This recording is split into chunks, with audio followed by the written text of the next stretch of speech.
नमस्कार, मी सुचिता. तुम्हा सर्वांचं मी स्वागत करते. आज आपण बनवणार आहोत खमंग आणि कुरकुरीत कोथिंबीर वडी. तीही अगदी कमी तेलात शालो फ्राय करून, भरपूर कोथिंबीर वापरून, पण मऊ न पडता बाहेरून क्रिस्पी कशी करायची हे आज आपण पाहणार आहोत. चला तर मग लगेच रेसिपी सुरू करूयात.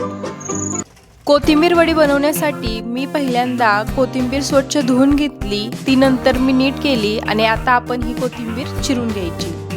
एकदम बारीक अशी कोथिंबीर चिरून घ्यायची. यामध्ये मी देठ पण घेतलेले आहेत काही जाड, पण ते मी बारीक चिरणार आहे आणि नंतर ते मी तेलात परतणार आहे. त्याच्यामुळे कोथिंबीर मऊ पडते आणि जरी देठ तुम्ही जाड घेतलं तर ते पण मऊ पडतं आणि आपली कोथिंबीर चवीला उत्तम. आता सर्व कोथिंबीर चिरून झालेली आहे. आता ही कोथिंबीर मोजून घ्यायची म्हणजे आपल्याला पिठाचा अंदाज येतो. तर इथं मी या कपने कोथिंबीर मोजून घेणार आहे. तर कोथिंबीर ही अशी दाबून भरून मोजून घ्यायची. तर इथं मी 3 कप कोथिंबीर घेतलेली आहे. आता एक बाउल घ्यायचा, त्यामध्ये 3 कप कोथिंबीरीसाठी 1.5 कप बेसनचं पीठ घ्यायचं. म्हणजे कोथिंबीर जेवढी असेल त्याच्या निम्म बेसनचं पीठ घ्यायचं. पाव चमचा हळद घालायची, त्यासोबत अर्धा चमचा जिरा पावडर घालायची, अर्धा चमचा धनिया पावडर, अर्धा चमचा ओवा घालायचा. पण ओवा असाच न घालता तो थोडा हातावरती चोळून घेऊन मग घालायचा, म्हणजे ओव्याची टेस्ट छान येते.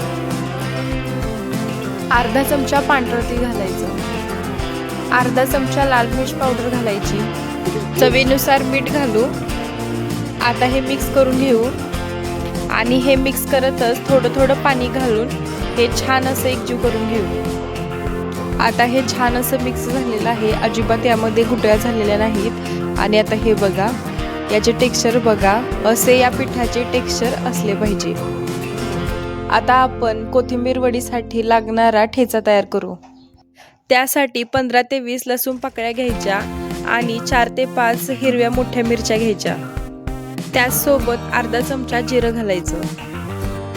आता हे सर्व मिक्सरला छान बारीक करून घेऊ. आता गॅसवर कढई गरम करायला ठेवले, त्यामध्ये 2 चमचे तेल घ्यायचं. तेल गरम झालं की मग यामध्ये आपण जो ठेचा बनवलेला होता लसूण आणि हिरव्या मिरचीचा, तो ठेचा घालायचा.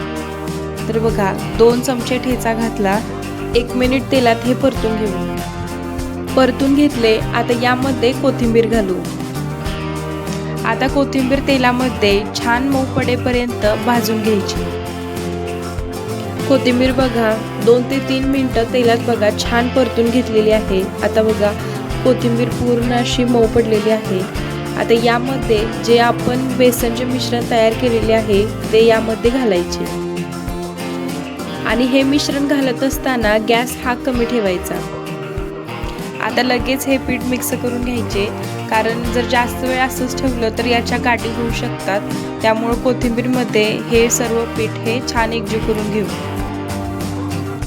आता पीठ हे शिजलं हे ओळखायचं कसं, तर बघा या पिठाचा बघा गोळा तयार होतोय, म्हणजे आपण कणिक कशी मरतो तसा हा गोळा तयार होतोय. याचा अर्थ पीठ हे आपलं चांगलं शिजलेलं आहे. आता हे पीठ लगेच गरम गरम आहे तोपर्यंत थापून घेऊ. तर आता गॅस बंद करून हे एका प्लेटमध्ये काढून घेऊ. आता या ताटावरती थोडं तेल घेऊन या ताटाला पूर्ण तेल लावून घ्यायचं, म्हणजे वडी खाली चिटकत नाही. आता हे पीठ थापून घेऊ. हाताला चिटकू नये म्हणून हाताला थोडं तेल लावून घ्यायचं आणि मग हे अशा पद्धतीत थापून घ्यायचं. आणि वरून या वड्यांना छान असा प्लेनपणा येण्यासाठी असं एखादं फुलपात्र घेऊन त्याला तेल लावून त्याने असं वड्या प्रेस करायच्या. आता हे असंच 10 ते 15 मिनिटं फॅन खाली ठेवू, म्हणजे नंतर वड्या याच्या छान पडतात. अर्धा तास झालेला आहे हे पीठ थंड होण्यासाठी ठेवून. आता याच्या आपण वड्या पाडून घेऊ. पहिल्यांदा सुरीने याच्या कडा लूज करून घ्यायच्या. आता चॉपिंग पॅड घेऊन चॉपिंग पॅडवरती ताट ठेवून आणि त्याच्यावरती थोडं टॅप टॅप करून वडी काढून घ्यायची उलगत. बघा काय मस्त वडी निघाली. आता सुरीने याच्या छोट्या छोट्या वड्या करून घेऊ.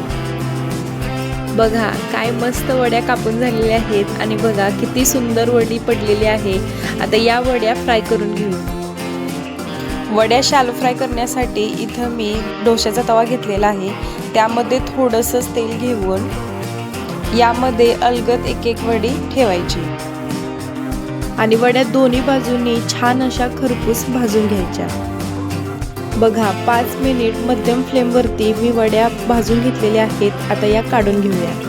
तर मंडळी पाहिलत ना, भरपूर कोथिंबीर वापरून आणि अगदी कमी तेलात तयार झालेली ही खमंग कोथिंबीर वडी, बाहेरून कुरकुरीत आणि आतून तितकीच मऊ.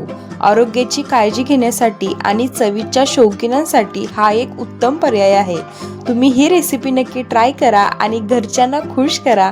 जर तुम्हाला हा व्हिडिओ आवडला असेल तर लाईक करायला विसरू नका आणि अशाच अस्सल महाराष्ट्रीयन रेसिपीसाठी आपल्या चॅनलला सबस्क्राईब नक्की करा.